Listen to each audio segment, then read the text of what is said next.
안녕하세요. 그린빌 가족 여러분.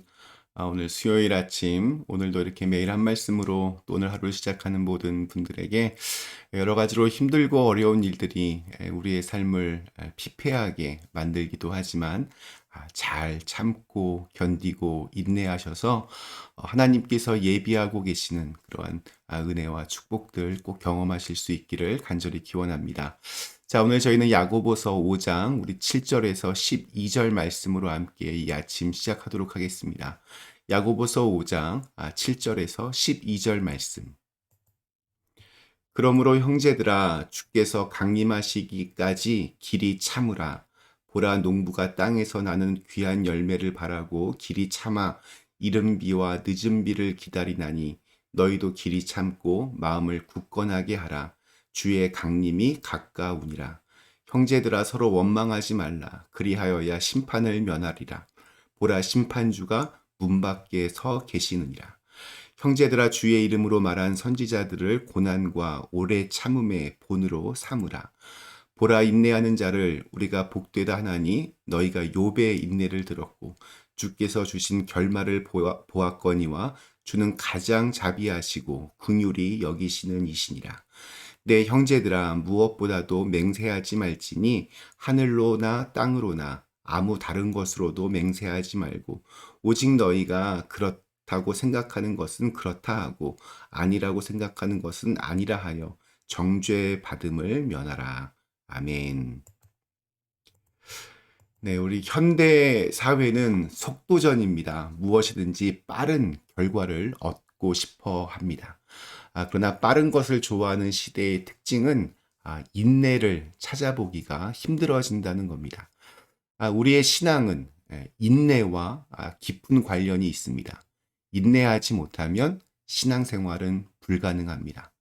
신앙생활은 곧 인내의 삶이라고 그렇게 이야기할 수 있습니다. 우리 야고보서 말씀 읽어가고 있는데 야고보가 초점을 맞추고 있는 핵심적인 주제는 온전함, 곧 성숙함입니다. 우리를 향하신 하나님의 기대가 있습니다. 그것은 우리가 하나님을 닮아가는 겁니다. 하나님의 성품을 담는 것입니다. 그런데 그 성품을 닮아가는 것은 저절로 되는 것이 아닙니다.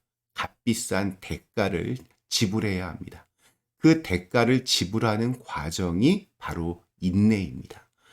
성품이 이렇게 다듬어지는 것은 인내의 시간을 필요로 합니다.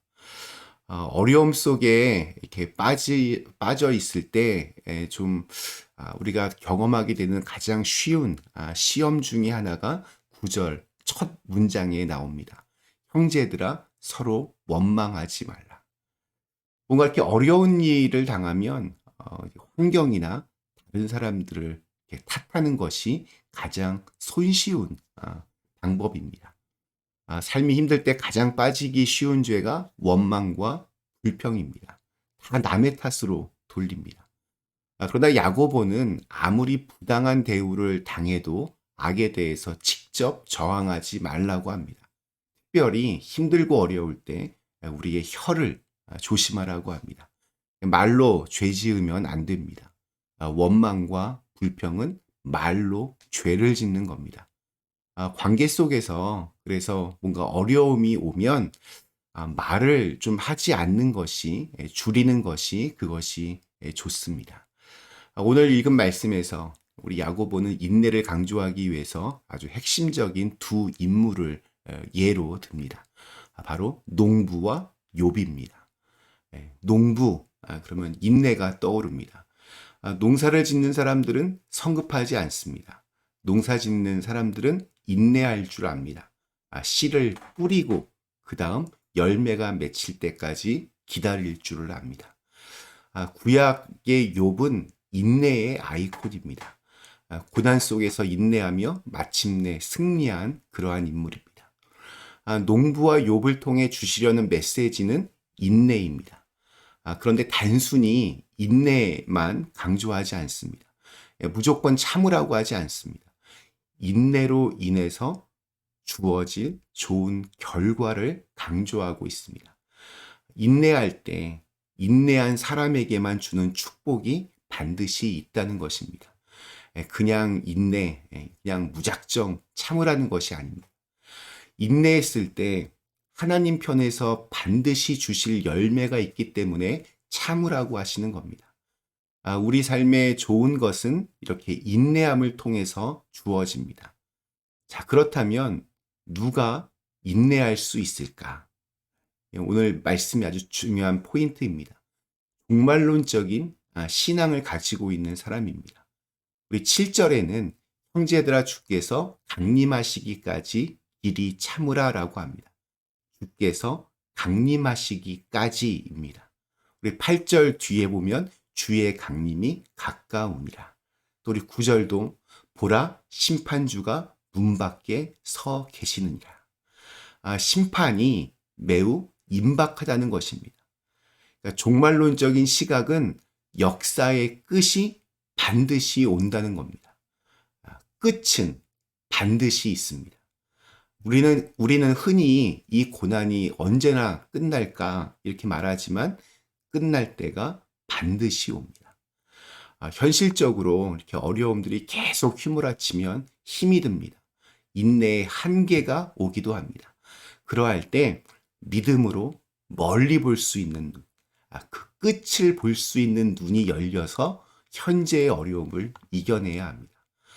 바울은 로마서 8장 18절에서 생각하건대 현재의 고난은 장차 우리에게 나타날 영광과 비교할 수 없도다라고 그렇게 말을 합니다.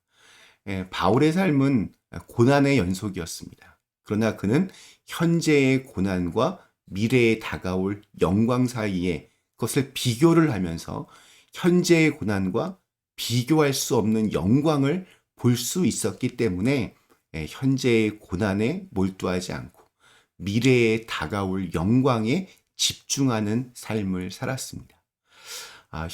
현실의 고난에서 눈을 떼고 장차 나타날 영광을 바라볼 수 있다면 참으로 그것은 귀한 믿음일 것입니다.